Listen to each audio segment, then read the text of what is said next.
इमरान खान हुकूमत जो है वो बहुत बुरी तरह घबराई हुई है और बौखलाहट भी है। और इसमें हुकूमत करेगी क्या? देखें, ये हुकूमत जब भी आई है गुज़िश्ता 2.5 सालों में, ये अवामी मैंडेट के ख़िलाफ़ आई है। जब इन्होंने रजीम चेंज ऑपरेशन किया था अप्रैल 2022 में, तो तब भी ये घबराए हुए थे। इन्होंने हुकूमत तो बना ली थी, लेकिन एहतजाज की सूरत में, किसी भी अवामी तहरीक की सूरत में ये डरे और घबराए हुए रहते हैं।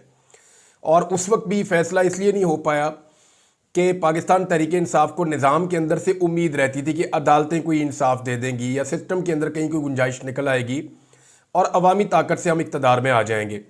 लेकिन जब भी एहतजाज की कॉल दी गई तो इस हुकूमत ने बड़ी बदतरीन किस्म की फस्तायत का हर दफ़ा मुजाहरा किया, लोगों के ऊपर अटैक किया, चादर और चार दीवारी का तकद्दुस पामाल किया, बड़े पैमाने पर गिरफ्तारियाँ की गई, बेशुमार लोगों को टॉर्चर किया गया। अब तो ये रबड़ की गोलियाँ सीधी मारते हैं और स्ट्रेट बुलेट भी फायर किए गए हैं।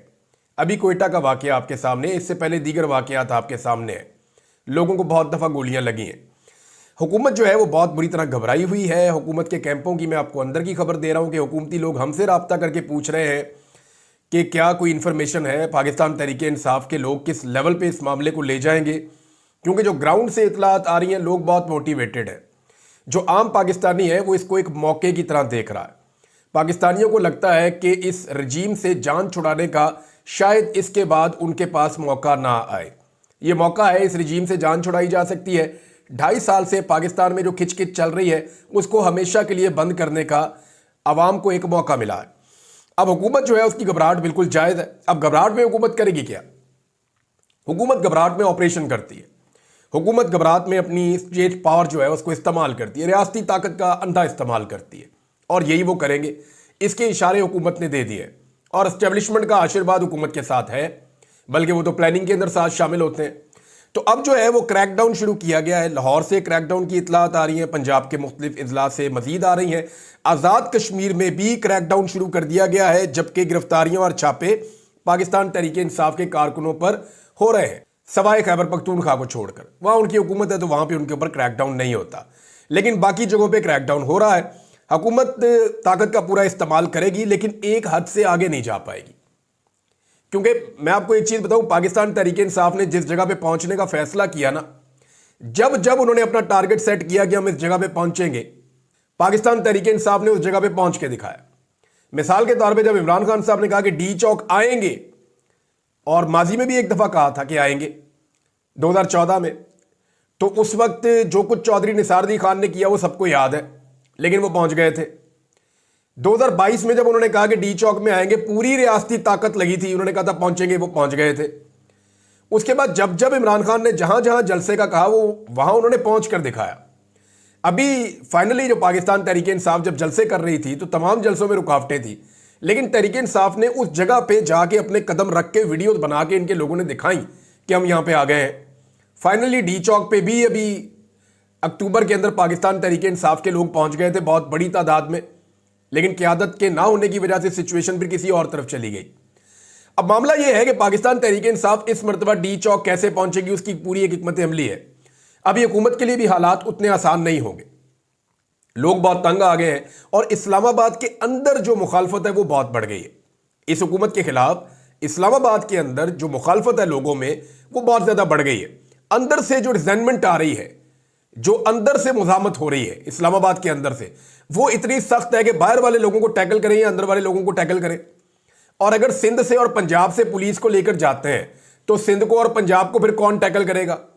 अगर फौज को लेकर आते हैं तो फौज को तो सियासी मामले में लाना ही नहीं चाहिए, और वो पहले भी कुछ नहीं करती और वो आइंदा भी कुछ नहीं करेगी, और अगर कुछ करेगी तो उसका एक बहुत बड़ी कीमत होती है जो देनी पड़ती है, उस मुल्क को देनी पड़ती है। अब एक हद से आगे ये बढ़ नहीं पाएंगे। उसकी एक और बड़ी वजह भी है, आलमी प्रेशर बहुत बढ़ गया है। अमेरिका से, बरतानिया से, अक़वाम मुत्तहिदा से, यूरोपीय ममालिक से, पूरी दुनिया से, इवन गल्फ से, और हर जगह से इनके ऊपर यह प्रेशर आ रहा है कि आप पाकिस्तान में जो कुछ भी कर रहे हैं वो पाकिस्तान को सूट नहीं कर रहा। पाकिस्तान में जो पॉलिटिकल अनस्टेबिलिटी है उसकी वजह से पाकिस्तान की मईशत ठीक नहीं हो सकती। पाकिस्तान और गरीब और ख़राब होता चला जाएगा, और उसकी एग्जाम्पल्स मौजूद हैं। ये एक हद से आगे नहीं बढ़ पाएंगे। अगर अवाम अपनी ताकत के जरिए से इस्लामाबाद पहुंचकर बैठ गए तो फिर गेम इनके हाथ से निकल जाएगा। देखिए, पूरे मुल्क में फिर एक सियासी तहरीक चल पड़ेगी, और पाकिस्तान तहरीक इंसाफ के पास पूरा एक प्लान है। और उस सूरत में अपोजिशन को एंगेज भी किया जा सकता है।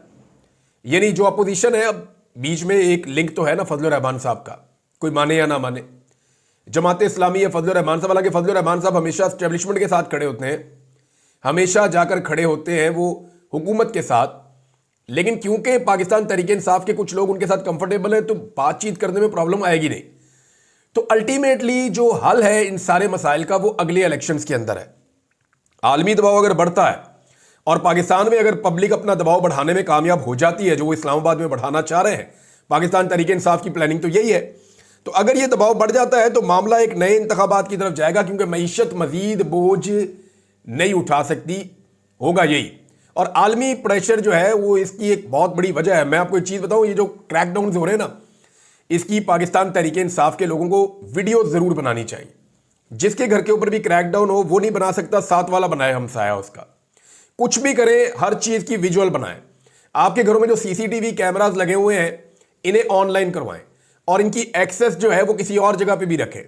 इनका डाटा स्टोर करें, वो पहुंचाएं सबको, और वो डाटा ओवरसीज पाकिस्तानियों को दें ताकि पूरी दुनिया के अंदर एक्सपोज किया जा सके इस रजीम को कि कितनी ज्यादती और जुल्म कर रहे हैं कि आम शहरियों के घरों के अंदर घुस के चादर और चारदीवारी का तकद्दुस पामाल करते हैं और इंसानी हकूक की बदतरीन खिलाफ वर्जियां और फाशिज्म पाकिस्तान में की जा रही है। तो ये तो सबको वीडियोज बना के एक्सपोज तो जरूर करना चाहिए। अब जो हुकूमत के सख्त तरीन हमायती है उनमें से भी लोग अब आवाजें उठाना शुरू हो गए हैं। हामिद मीर साहब को बहुत पहले ये बात समझ आ गई थी। देखिए, हामिद मीर साहब ने लंबे अरसे तक इमरान खान साहब की मुखालफत की है, और जब ये रजीम चेंज हो रहा था तो उस वक्त जब रजीम चेंज हो रहा था तो ऐसा लगता था कि शायद वो उसके बेनिफिशरी है, वो उसको इंजॉय कर रहे थे, उनके एटीट्यूड से ऐसा लगता था। लेकिन वक्त के साथ साथ उन्हें समझ आई कि नहीं, ये पब्लिक के साथ जुल्म और ज्यादती हो रही है, और अब वो जो बात कर रहे हैं वो जुल्म और ज्यादती के खिलाफ बात कर रहे हैं। इसी तरह और बहुत सारे सहाफ़ी हैं। लेकिन यहाँ नजम सेठी साहब को अगर आप सुने तो नजम सेठी साहब ने भी एक एतराफ़ कर लिया है। मैं उनका स्टेटमेंट निकाल के आपको सुनाता हूँ ताकि आपको समझ आए कि मामला कहाँ तक पहुँच गया है। नजम सेठी का कहना है कि जी, एक इमरान खान को रोकने के लिए मुल्क की मईशत को तबाह बर्बाद कर दिया गया। अपने एक शॉर्ट टर्म की बका के लिए सारी मईशत को, यूथ के फ़ायदे को दांव पर लगा दिया। कभी इंटरनेट स्लो कर देते हैं, स्टूडेंट्स को इस पर बाहर निकलना चाहिए, ये आपकी रोज़ी आपकी नौकरी का सवाल है। ये जनाब नजम सेठी साहब ने कहा। वैसे तलबा को निकलना चाहिए बाहर, क्योंकि अगर तलबा बाहर नहीं निकलेंगे ना तो मैं एक चीज़ आपको क्लियरली बता दूं कि आने वाली नस्ल के लिए नौकरियां कोई नहीं है। नौकरियां सारी रिटायर होने वाले अफसरान को मिल जाएंगी।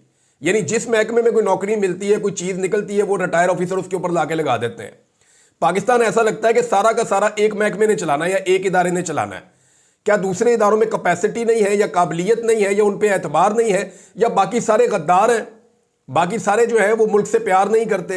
क्या कोई और इस मुल्क का खैर ख्वाह नहीं है? क्या किसी और के पास दिमाग नहीं है? किसी और के पास नॉलेज नहीं है? क्या किसी और के पास स्किल नहीं है कि मुल्क को ठीक कर सके? बड़े बड़े ओहदों के ऊपर, बड़े बड़े इदारों के ऊपर लाके जो है वो रिटायर फौजी अफसरान को, अब तो हाजिर ड्यूटी का भी एक ट्रेंड चल पड़ा है कि उनको लाकर लगा दिया जाए। तो ये एक अफसोसनाक चीज़ है। ये जो इदारे सिविलियंस के काम करने के हैं वहां पर उन्हें काम करने देना चाहिए। बहरहाल नजम सेठी साहब ने जो बातें की हैं, अब उन्होंने ये हकीकत तस्लीम कर ली है। इससे पहले जो वो रिपोर्टिंग करते रहे गुज़िश्ता 2 साल 2.5 साल में, वो एस्टेब्लिशमेंट की या पीडीएम की ख्वाहिशात को खबरें बना बना कर पेश करते रहे।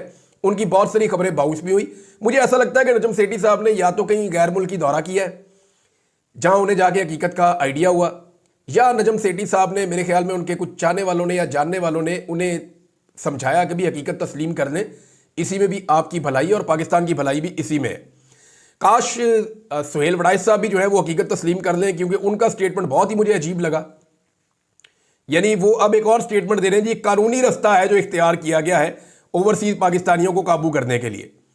यानी सुहेल वड़ाइस साहब ये कह रहे हैं कि लंदन में कादी फायद ईसा के साथ बदतमीजी करने वाले सोशल मीडिया जंगजू आज़ाद मुल्क बरतानिया में रहते हैं, उन्हें ना डर है ना खौफ है, इसलिए वो एक हद से गुजर जाते हैं। हुकूमत पाकिस्तान ने कानूनी रास्ता इख्तियार किया तो 2 दर्जन मुलजिमों में से 7 ने माफ़ी का ऐलान कर दिया। साबित हुआ कि पाबंदियां नहीं, कानून साजी मसले का हल है। सुहेल वड़ाइस साहब, वो कानूनी रास्ता नहीं था। वो किसी के बाप को उठा लिया, किसी की माँ को उठा लिया, किसी के घर पे छापा मार दिया, किसी के भाई को उठा लिया। ये कौन सा कानूनी रास्ता है? ये कौन सा कानूनी रास्ता है? वो जिन लोगों ने माफियां मांगी उनको टेलीफोन करके खबर तो आप कंफर्म कर लें। उनसे पूछ तो नहीं, जो 2-3 लोग हैं उनसे पूछें जनाब आपके साथ हुआ क्या है, वो आपको असल कहानी बताएंगे। अगर वो नहीं बता रहे तो शानदाना गुलजार को फोन कर लें, शायद वो आपको बता दें, उन्होंने तो 2-4 जगह सुनाई भी है। तो आप इसको अगर कानूनी रास्ता करते हैं तो ये कानूनी रास्ता अगर आपके साथ 15 मिनट के लिए इख्तियार किया जाए ना, तो आपका सारा का सारा नैरेटिव ही बदल जाएगा, आपकी सोच बदल जाएगी। तो मेरे ख्याल में ये कानूनी रास्ता नहीं था, ये जबर था, फस्तायत थी जो उनके साथ की गई है, उनके रिश्तेदारों के साथ की गई है। लेकिन इसके बावजूद वो लोग अभी भी खड़े हैं। वो फिर एवन फील्ड के बाहर जाके खड़े होकर नारे लगा रहे थे कि जनाब हमने इनको बख्शिश नहीं देनी, इन्होंने पाकिस्तान को माफ नहीं किया, हम इन्हें माफ नहीं करेंगे। बहरहाल ये क्रैकडाउन नाज़रीन चल रहा है, जबकि दूसरी तरफ पाकिस्तान तहरीक इंसाफ भी तैयारियां कर रही है।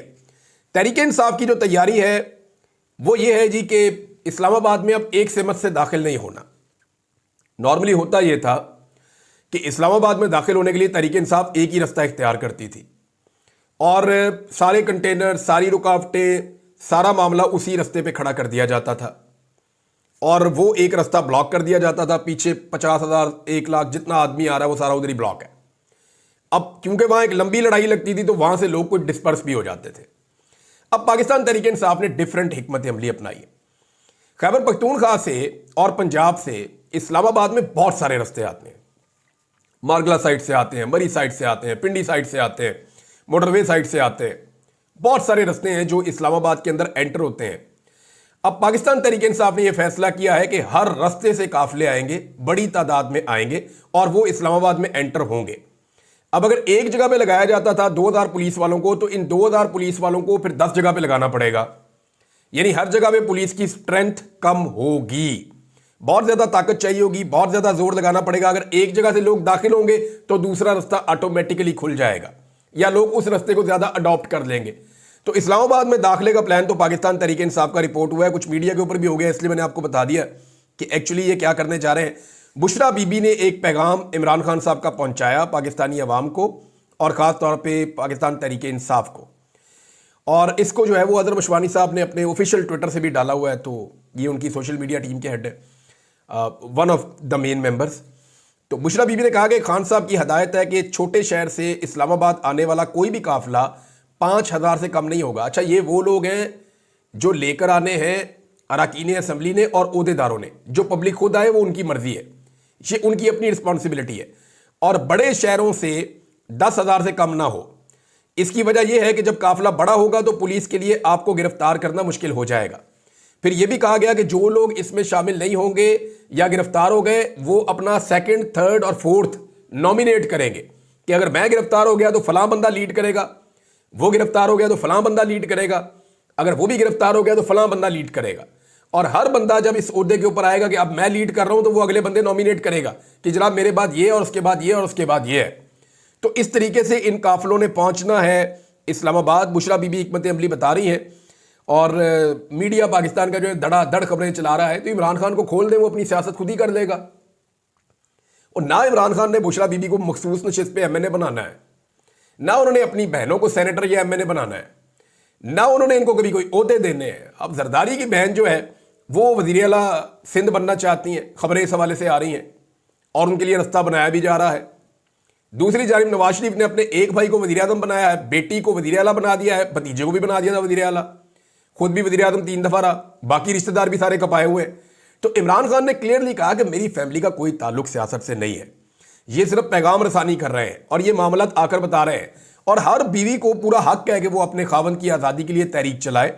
तो बुशरा बीबी अगर ये तहरीक चलाती हैं तो इट्स गुड, उन्हें ये तहरीक चलानी चाहिए, क्योंकि आपको याद है कुलसूम नवाज का कोई ताल्लुक नहीं था नवाज शरीफ की सियासत से, वो अपने आप को हमेशा उन्होंने गैर सियासी रखा।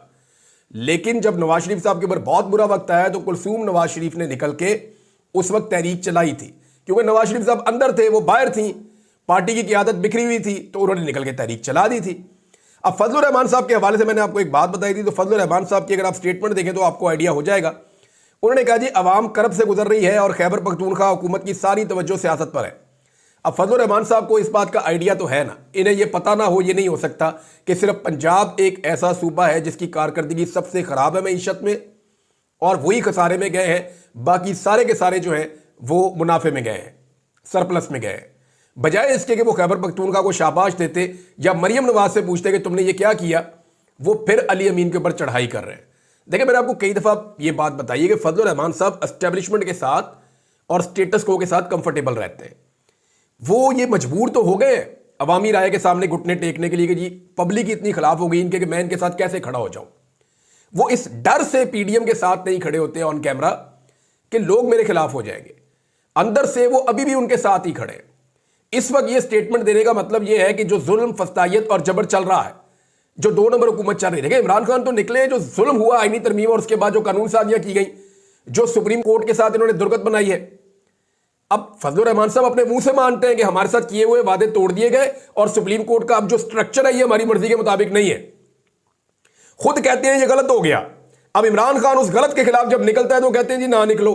असल मामला यह है कि फजलुर रहमान साहब ने जो आईनी तरमीम करवाई है मिलकर इन हुक्मरानों के साथ, और उसके बाद बाकी जो कसर रह गई वो कानून साजी में पूरी हो गई है, तो फजलुर रहमान साहब ने जो आईनी तरमीम करवाई है उसकी प्रोटेक्शन भी फजलुर रहमान साहब कर रहे हैं। और पाकिस्तान तहरीक इंसाफ पहले भी उसके खिलाफ थी, वो फिर उसके खिलाफ निकल रही है।